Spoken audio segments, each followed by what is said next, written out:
At family dinner, my stepmom said, "Families share money." That night, my bank flagged unauthorized access to my account. I was done being polite. I gazed directly at my father across the kitchen table and uttered what I had been keeping back for years. "If I hear another line from your wife concerning my money, there will be no more nice chats. I'll personally explain where she stands and why my money isn't hers." The room became silent. The fridge hummed. My stepmother's coffee cup had frozen halfway to her lips. My father glanced at me, as if he no longer recognized his own daughter. That was when everything changed. I grew up believing that families broke apart by shouting, slamming doors, and screaming matches, which neighbors gossip about. I didn't realize they could break slowly, one polite smile at a time. One delicate comment slipped under the table like a knife. My mother died when I was 14. Cancer is fast, aggressive, and unforgiving. In early summer, she complained of a dull aching in her side. By late fall, I was standing at her grave in borrowed black shoes that pinched my heels, being told how strong I was. I despised that word. Strong meant you couldn't fall apart. My father waited less than a year before introducing us to Margaret Hale. She was not cruel, not openly. That was the problem. She smiled too much, whispered softly, and caressed my arm as she spoke to me as if we were already intimate. She served casseroles to neighbors and wine at dinner gatherings. Everybody liked her. Everyone claimed my father was fortunate to have found happiness again. By then I was 18, old enough to know better but still young enough to keep quiet.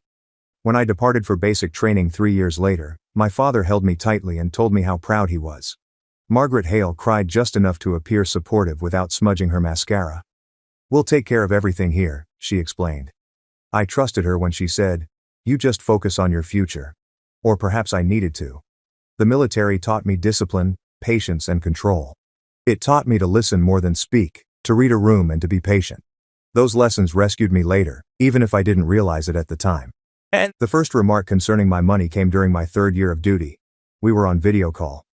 Margaret Hale sat next to my father on the couch, her hand lightly resting on his knee, as if she needed to remind the world where she belonged. "You must be doing well now," she remarked, smiling. "With your pay, your housing allowance, all those bonuses," I said with a laugh. "I manage." "Well," she added, "it's good to know the family has security." I didn't like the way she said family. The remarks continued, always posed as a worry and always polite. "Have you considered long-term planning? Wouldn't it be easier if your father helped you manage things while you were so young? Money can be overwhelming." My father would nod gently, averting my gaze. When I returned home on leave, I noticed some changes. My mother's desk was replaced by a sleek glass table, which Margaret Hale claimed made the room feel cleaner. My mom's old file cabinet, which held everything from insurance papers to birthday cards, was vanished. When I inquired about it, Margaret Hale waved her hand. "Oh, the old things we organized. You don't have to worry about it." I began to worry instantly. One evening after dinner, Margaret Hale brought out dessert and casually suggested, "We should really talk about consolidating accounts. It just makes sense for families." I laid my fork down. "My accounts are okay." She grinned without concern. "Of course, just a thought." That night I sat awake in my childhood bedroom, staring at the tiny outline on the wall where my mother's calendar once hung. I felt like a guest in a place that was once mine. The breaking point did not come from shouting. It arrived with papers. While I was on duty, I received a bank notification via email. A typical security alert, attempted access, and wrong verification. I froze. Except for myself, no one had access to my information. When I called the bank, they inquired if I had lately allowed anyone to assist with my finances. I had not. They stated a query regarding my father's address. That was when something within me hardened. I went home on leave 10 days later. I did not accuse. I did not raise my voice. I was watching. Margaret Hale spoke more than usual about bills, investments, how expensive it was to keep the house, and how my father deserved to unwind after everything he'd been through. She finally said it. "Well, your money is already part of this household." I looked at my father. He did not correct her. That's when I stood up, walked to the table, and delivered the words that had been brewing in my chest for years, calmly, clearly, and without rage. "If I hear another word from your wife about my money," I told him, locking eyes, "there will be no more nice chats. I'll explain exactly where she stands and why my money isn't hers. Do you understand?" Margaret Hale's smile vanished. My father's face had lost its color. He nodded slightly. But I already knew that comprehension was not the same as respect. And I had had enough of asking for respect. I didn't expect things to change overnight after that warning. People like Margaret Hale did not flee because they were confronted. They adjusted. They gave a tighter smile. They waited for a better view. For several weeks, everything was quiet. Too quiet. Margaret Hale ceased mentioning money directly. Instead, she focused on stories, long meandering chats about stress, responsibilities, and how difficult it was to keep everything together while I was away. She never asked for anything directly. She did not have to. She let the insinuation linger in the air, like dampness before a storm. Meanwhile, my father grew smaller. I observed it in the way he deferred to her in discussions, how he'd look at her before answering even the most basic queries. I'd find him mid-sentence shifting direction because she shifted in her seat or cleared her throat. It was subtle, but once you noticed it, you couldn't unsee it. The military had taught me something vital. Control is not always achieved through force. Conditioning is often the cause. Margaret Hale challenged the barrier again, but not at home. It was at a family gathering, one of those long dinners that distant relatives appeared, pretending we were closer than we actually were. The kind with too much food, too much wine, and just enough time to bring out old resentments. I was sitting at the table when Margaret Hale laughed softly and told my aunt, "Well, with her military income, we're very lucky. Not many families have that kind of stability these days." My fork paused halfway to my mouth. I didn't look at Margaret Hale, I looked at my father. He was smiling. "She's doing well." That was it. That was the crack. Later that night I took him aside. We stood in the hallway outside my former bedroom. The door closed. The sounds of talking were muffled behind us. "I established a boundary," I said gently. She crossed it. "She was just talking," he said, massaging his forehead. "You are reading too much into it." "I'm reading exactly what's there," I explained. "And I'm asking you only once to handle it." He exhaled. "You do not realize how complicated things are."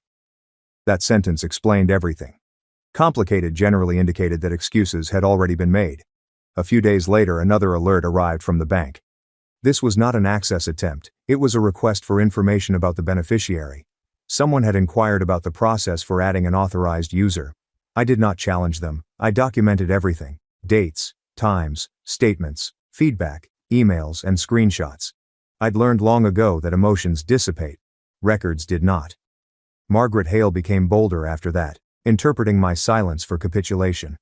She began phrasing her statements as jokes. "Be careful," she said with a giggle, "or she'll cut us off." Everyone laughed. I did not. One evening, she handed my father a stack of papers on the kitchen counter. "These are merely estimations," she explained pleasantly. "I figured we could look over choices together." I recognized the logo on the main page. My bank. That night, I did not sleep. I laid in bed, listening to the house breathe, the pipes pounding and the air conditioner turning on and off. I stared at the ceiling and felt something settle within me. Not anger, but clarity. The following morning, I went for a run before dawn. Cold air scorched my lungs, keeping them steady and grounded. With each stride, I relived everything I'd seen and avoided because it was easier than face the truth. Margaret Hale refused aid. She wanted control, and my father let her take it. When I returned, Margaret Hale was already dressed and drinking coffee at the counter. She smiled when she saw me, as if nothing was wrong. "Morning," she answered. "Sleep well?" "Fine," I said. She tilted her head. "You've been quiet lately." "I have been listening." Her smile hardly flashed for a second. That afternoon I made my first call, but not to my father or to Margaret Hale. I called the legal aid agency. I didn't give them names at first. I outlined facts, hypotheses, and possibilities. The cop on the other end listened intently before asking a question that felt my stomach knot. "Did you approve any of this?" "No." "Then you are right to be concerned." Concerned. Not dramatic, and not paranoid. Validated. By the time I hung up, the shape of what I needed to do had become evident. I was not going to dispute with Margaret Hale. I was not going to plead with my father. And I was not about to wait for another border to be crossed. I was going to prepare. Margaret Hale made one last attempt that evening, softly and calculatedly. "You know," she added, putting her hand on my arm. "We do everything for this family." I met her gaze. "My money is not." Her hand dropped. She didn't say anything else, but as I walked away I felt it. The shift. The knowledge that I was not simply pushing back. I was no longer able to be managed, and that terrified her more than anything I could say. Because people like Margaret Hale were not afraid of confrontation. They were concerned about losing their negotiating position. I did not discover the truth all at once. It came in fragments. Little, everyday objects that only became hazardous when combined. The first was a letter that was not intended for me. It arrived while I was back at base, forwarded from my father's address. The envelope had been opened and sloppily resealed before being thrown into the outgoing mail pile as an afterthought. Inside was a note from a credit card firm thanking my father for his recent request about balance transfers and authorized users. The name on the account was not his. That was my. I sat on the edge of my bunk, the paper quivering slightly in my hands, and felt that chilly, unmistakable sensation creep up my spine. Not fear, but recognition. The type you get when something you suspected finally comes into the light and stares you in the face. I quickly dialed the phone number listed on the letter. The representative spoke calmly, professionally, and carefully. She affirmed what I had previously known. Someone had used my personal details to obtain account access choices. Not successfully or yet, but deliberately. Is there a reason why someone would believe they can achieve that? She asked. I recalled Margaret Hale's touch on my arm. My father's quiet. The word family is utilized as a key. No, I responded. There isn't. I secured everything that afternoon. New passwords, security questions, and verbal passcodes. I designated my accounts for increased monitoring. The woman on the call guided me through each step, her voice firm and encouraging. You did the right thing by calling early, she added before hanging up. Early? That term lingered because it implied that something worse may have occurred if I hadn't. The following element fell into place during my next trip home. I was looking for an old notebook where my mother used to maintain lists. Nothing too significant, just something to make the place feel less strange. I examined the hall closet, then the drawer under the phone. I finally opened the tiny cupboard in the study. That is where I located the folder. It was not hidden. That was a mistake. It sat on the middle shelf, buried between home guides and tax reports, labeled in precise handwriting as planning. Inside were printed emails, budget drafts, debt predictions, and a list of assets, specifically my assets. My name appeared repeatedly, neatly printed at the top of pages I'd never seen before. Notes in the margins mentioned temporary moves, family use, and eventual consolidation. My throat became dry. I stood there, folder open, listening to the sound of Margaret Hale moving around the kitchen, plates clinking, water running, the everyday music of a house that no longer felt like one. A single page silenced me. A handwritten note was folded and placed behind a spreadsheet. It stated, "She will not say no forever. When she understands responsibility, she'll see it's better this way." There were no signatures. There didn't have to be. I carefully closed the folder, placed it back into place, and quietly went out of the study. My hands were steady, but my heart wasn't. Margaret Hale discussed growing costs, inflation, and the unpredictability of the future over dinner that night. She spoke with the practiced cadence of someone laying the groundwork, without seeking permission. My father nodded. I observed them both, remembering all the years I'd defended his stillness and kindness, how many times I'd convinced myself he was just weary, grieving, or trying to maintain peace. Peace, I discovered, was pricey, and I was the one asked to pay for it. Later that evening my father knocked on the door. He stood awkwardly, hands in pockets, eyes fatigued. Your stepmother mentioned you seemed distant, he told me. I did not welcome him in. I found the folder, I said. He tensed. You went through our belongings. I recognized my own name, I explained, referring to arrangements I had not made. He breathed slowly.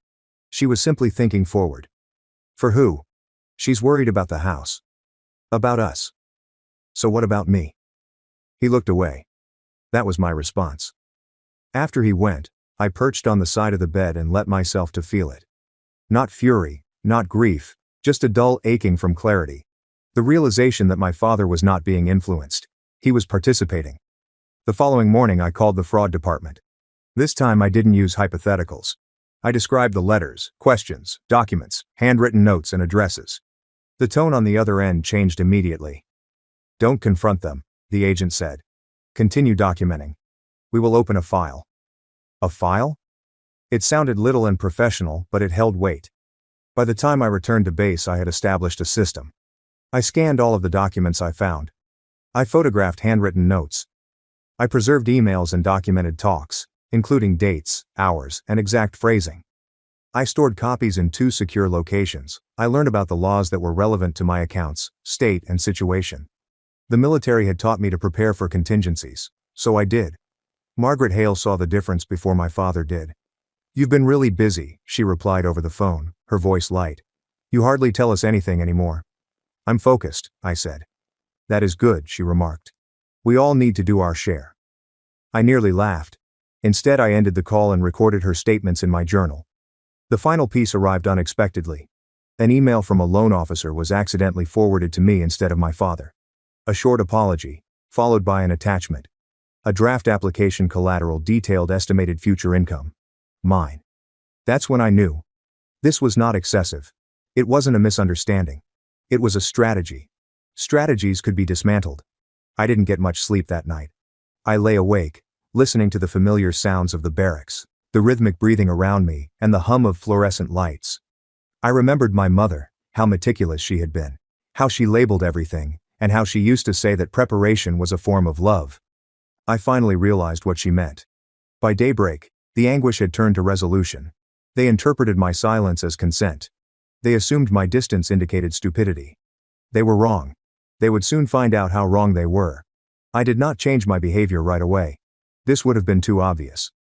People who assume control panic when they detect resistance, and panic makes them sloppy, but only if they are first made to feel safe.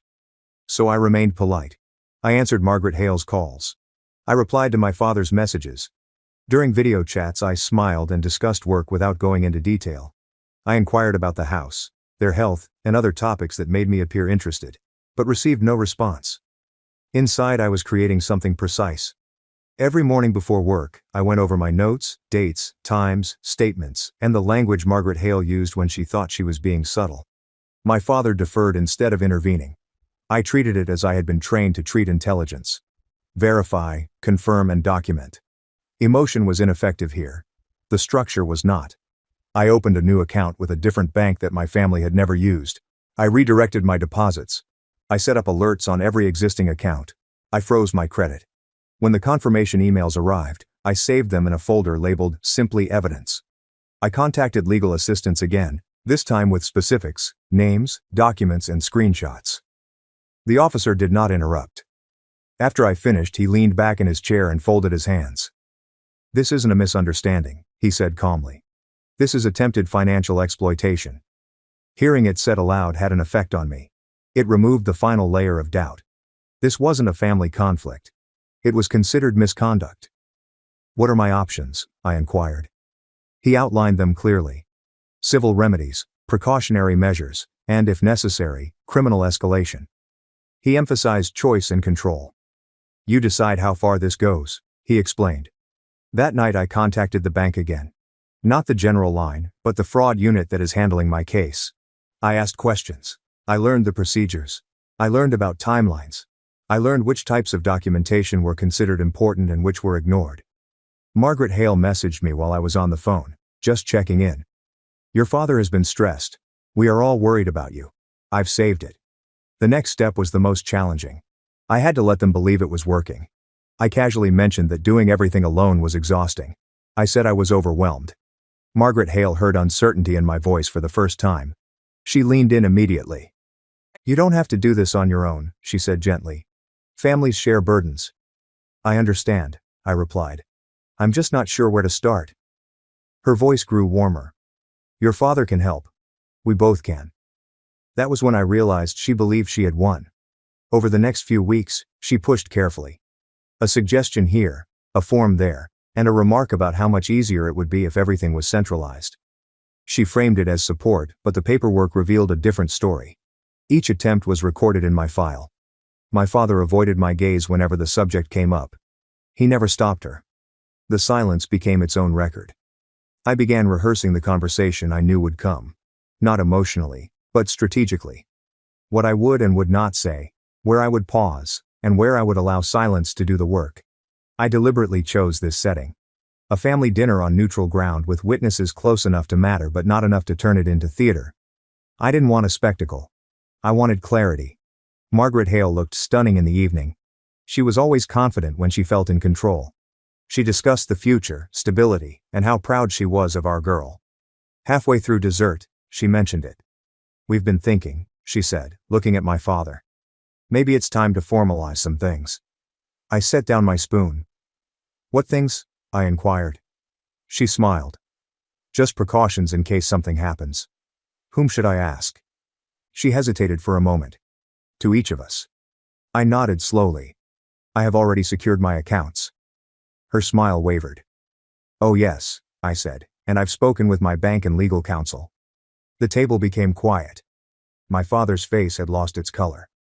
Margaret Hale's eyes became sharper. "Why would you do that?" she inquired, her voice light but strained. "Because someone attempted to access my finances without my permission," I stated evenly. She laughed softly. "This sounds dramatic." I replied, "It is documented." Silence. "I warned you." I continued, turning to face my father. "I set a boundary." He swallowed. "We were simply trying to help." "You were trying to make a decision for me," I said. "There is a difference." Margaret Hale leaned back in her chair, her expression cool. "You are overreacting." "No," I replied. "I am prepared." I did not raise my voice. I did not accuse. I did not threaten. I simply told them that the quiet version of myself was no longer present. After dinner, Margaret Hale attempted to corner me in the kitchen. "You are turning this into something ugly," she said sharply. "It already was," I said. "I just stopped pretending it wasn't." She looked at me, calculating. "You think you have power here?" "I know I do," I replied. That was the first time she looked scared because she realized what my father didn't. I wasn't bluffing and I wasn't emotional. I was methodical, and methodical people do not stop once they begin. Margaret Hale came up with the idea for dinner. She presented it as a gesture of reconciliation, which should have been my first clue. People who have wronged you rarely seek peace, unless they are trying to regain ground. She suggested inviting the extended family and aunt. I barely spoke to a cousin who constantly asked invasive questions, as well as a few family friends who remembered me as a quiet child and continued to treat me as such. "It'll be nice," Margaret Hale said over the phone. "An opportunity to reconnect. We're all under a lot of stress lately." She also used the word stress to mean leverage. I consented immediately. It surprised her. I could hear it in the pause before her response when she recalibrated. "Good," she replied. "I will make your favorite." I did not correct her. She could never recall what that was. The evening arrived crisp and cool, the kind of autumn night that filled the house with the aroma of roasted vegetables and cinnamon. Margaret Hale had carefully set the table, candles spaced perfectly, and her fine china laid out like a stage. She wore a cream-colored sweater, which made her appear soft and approachable. My father hovered near the sink, drying the same glass repeatedly. The guests arrived in groups, with coats and chatter filling the hallway. Hugs and compliments were shared. Someone mentioned how proud they were that I was serving my country. Margaret Hale seized that opportunity. "She's doing very well," she said cheerfully. "We're very grateful. Many families do not have that level of security." There it was again. I caught my father's eye. He looked away. Dinner proceeded slowly. Stories, laughter, and the clink of silverware. Margaret Hale effortlessly steered conversations, always returning to responsibility, planning, and the importance of thinking ahead. I waited. It arrived during dessert. My aunt smiled as she said this. "Do you intend to serve in the military for the foreseeable future?" "Perhaps," I replied. "I enjoy what I do." Margaret Hale nodded. "And with that kind of income, she'll have plenty of options." I set down my fork. "What kind of options exist?" I asked. She blinked. "Well, you know, investing, helping family, and ensuring that everyone is taken care of." The table became quiet, not tense, and curious. I reached into my bag and set a slim envelope on the table between us. Margaret Hale's eyes immediately focused on it. "What is that?" she asked. "A summary," I said. "I've recently engaged in some financial activity." My father stiffened. Margaret Hale laughed lightly. "Is now really the time?" "I think it's the perfect time," I replied. I did not open the envelope. I did not slide papers across the table. I let it sit there, closed, its weight heavier than anything inside. "My bank has contacted me," I continued calmly. "There have been numerous attempts to access my accounts, requests for information, and draft applications, none of which were authorized." The room became very still. My aunt looked at us, uncertain. Someone cleared their throat. Margaret Hale quickly responded, "That sounds like a mistake. Banks frequently make errors." "Not like this," I replied. "Not repeatedly. My father has finally spoken. We can discuss this later." "I'm comfortable discussing it now," I said. "Because it's already been discussed publicly." Margaret Hale's jaws tightened. "I opened a file," I continued, "with the fraud department, and I've sought legal counsel." There it was. The shift. The moment when the air changed. Margaret Hale's hand trembled when she reached for her water glass. She took another sip, her smile rigid. "This is unnecessary," she stated. "We are family." "That's precisely why it matters," I responded. Nobody spoke. The candles flickered. I turned to face my father. "I warned you." I set a boundary. It was crossed. He looked down at his plate. "I'm not accusing anyone tonight," I stated. "I am informing you. A professional meeting is planned for the near future. We will discuss what happens next." Margaret Hale leaned back in her chair, her calm slipping just enough to reveal the calculation beneath. "You are threatening us." "No," I said. "I'm providing clarity." The remainder of the dinner passed in a blur. Conversations resumed, forced and awkward. People avoided my gaze. When the guests began to leave, Margaret Hale hugged them tightly, her smile unwavering. Anyone watching thought the evening had gone well. Margaret Hale turned on me and hissed, "You humiliated me," as the last car drove away. "I told the truth," I answered. "You did this on purpose." "Yes." My father stood between us, his shoulders slumped. "Can we just calm down?" "I am calm," you replied. Margaret Hale laughed sharply and brittlely. "That's the point. You think you've won something? I think you understand now. I told you. And that's enough for tonight." She stared at the envelope that was still sitting on the table. "What's inside it?" I said. "You'll see at the meeting." She opened her mouth to argue before closing it again. For the first time since I'd known her, she looked uncertain. That night I got the best sleep I'd had in months. Because here's the deal with leverage. Once it's exposed, it stops working. Margaret Hale knew it. The meeting was scheduled for 10:30 on a Wednesday. Not at the house. Not at a cafe. Neutral ground. An office with glass walls and neutral art.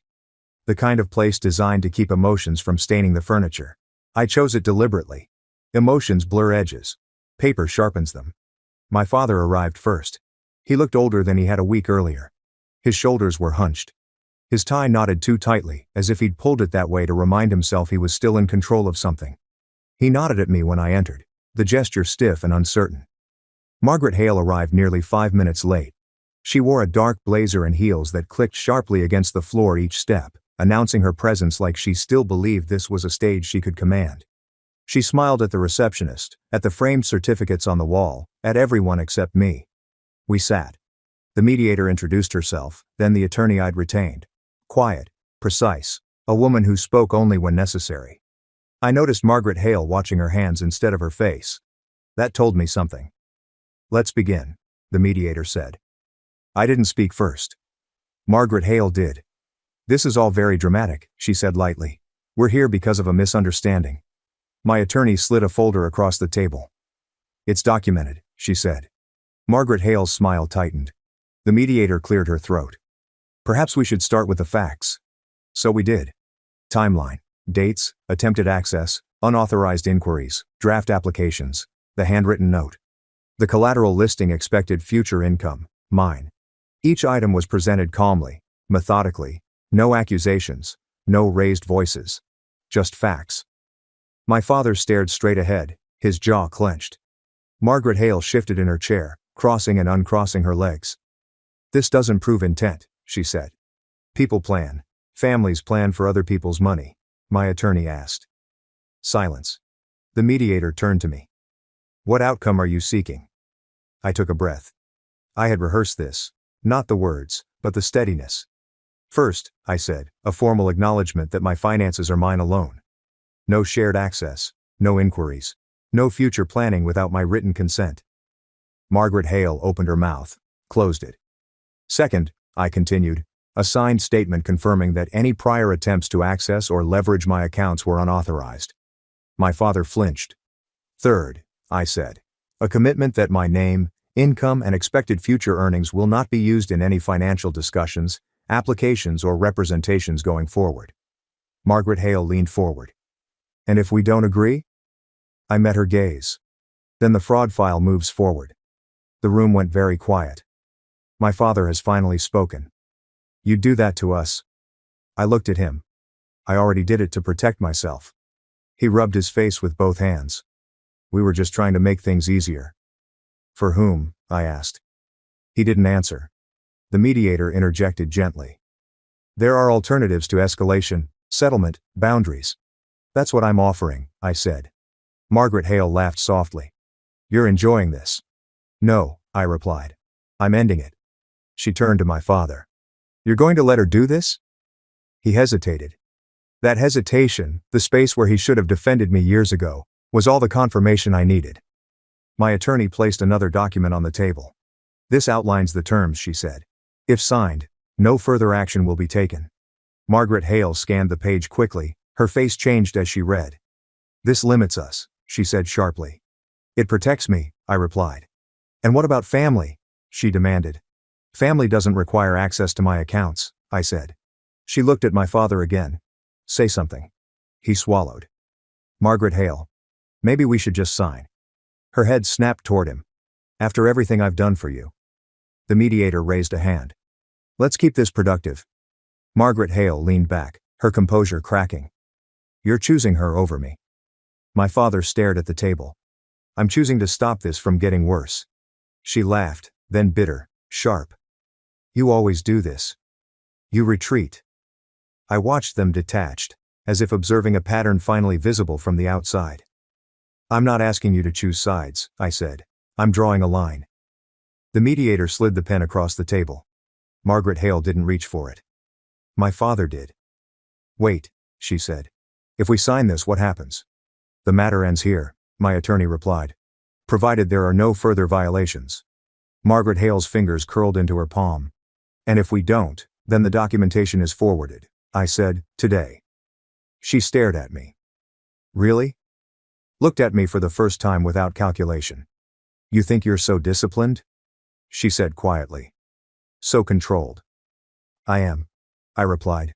That's why this works. She turned away, jaw tight. My father signed first.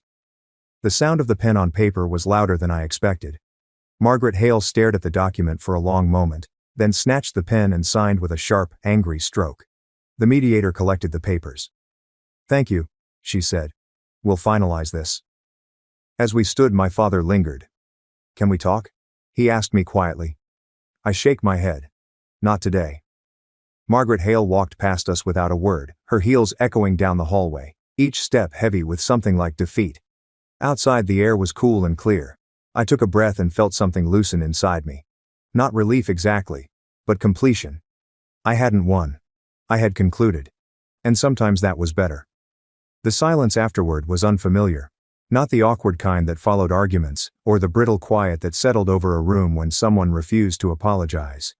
This was different. It was clean, unoccupied, like a space that had finally been cleared of furniture you never chose in the first place. I returned to base 3 days later. The drive was long, stretching through flat highways and early morning fog. I kept the radio off. I wanted to hear my own thoughts, to test how they sounded now that I wasn't constantly defending myself inside my head. They were quieter. My father sent a short message that week. Just a few words. I hope you're fine. I did not respond. Not because I was angry. Anger would have required energy I no longer wanted to give. But because the message was incomplete, hope without accountability was just another form of avoidance. I had spent years filling in gaps for him. I was done doing that. Margaret Hale didn't reach out at all. I learned later through a relative who still thought updates were helpful, that she was telling people I'd become cold, that the military had changed me, that I'd turned money into something ugly. I let her have that story. People like Margaret Hale needed narratives. They needed to be wronged, misunderstood, diminished by forces beyond their control. I didn't need to correct her. Anyone who mattered had already seen enough. What surprised me most was how little I missed the house. I'd expected grief, nostalgia, a sense of loss for the place where I'd grown up. But when I thought about it, the house I missed hadn't existed for a long time. Not since my mother died. Everything after that had been a version edited by someone else. On my next free weekend back, I drove to the cemetery. It was quiet, the grass trimmed neatly, the headstones catching the afternoon light. I brought nothing with me. No flowers, no prepared words. I didn't need them. I stood in front of my mother's grave and told her the truth. I handled it, I said softly. I didn't let them take what wasn't theirs. I thought about the girl I'd been when she died, how desperate I'd been to keep things together, how willing I'd been to disappear to make space for other people's comfort. I wished I could tell her that it hadn't been weakness, just youth, just love misdirected. I learned how to say no, I said, and how to mean it. The wind moved through the trees, gentle and steady. For the first time in years, I didn't feel like I was waiting for permission to breathe. Life settled into a new rhythm after that. My finances stayed exactly where they belonged. My name stayed off everything that wasn't mine. The fraud file was closed, marked resolved. The folder labeled evidence went into storage, untouched, but available. Not a threat, just a reminder. My father tried once more 5 months later. A voicemail this time. He sounded exhausted. Older. I should have protected you, he said. I did not. I'm sorry. I listened to it 3 times. Then I archived it. Apologies didn't rebuild trust. They acknowledged damage after it was done. I wasn't cruel enough to deny him the chance to reflect, but I wasn't obligated to resume a relationship just because he finally understood the cost of his silence. Some lessons arrived late. That didn't make them my responsibility. The military gave me structure. My mother gave me values. And this experience, unwanted, exhausting, necessary, gave me something else entirely. Boundaries. Not walls, not punishments, just clear lines drawn with intention. I didn't walk away with satisfaction. There was no victory lap, no dramatic sense of triumph. What I gained was quieter than that. I gained ownership of my life. I gained the understanding that respect didn't require permission, and that being difficult was sometimes just another word for being unwilling to be used. Most of all, I learned that family wasn't defined by access. It was defined by care. And care. Real care never needed to be extracted.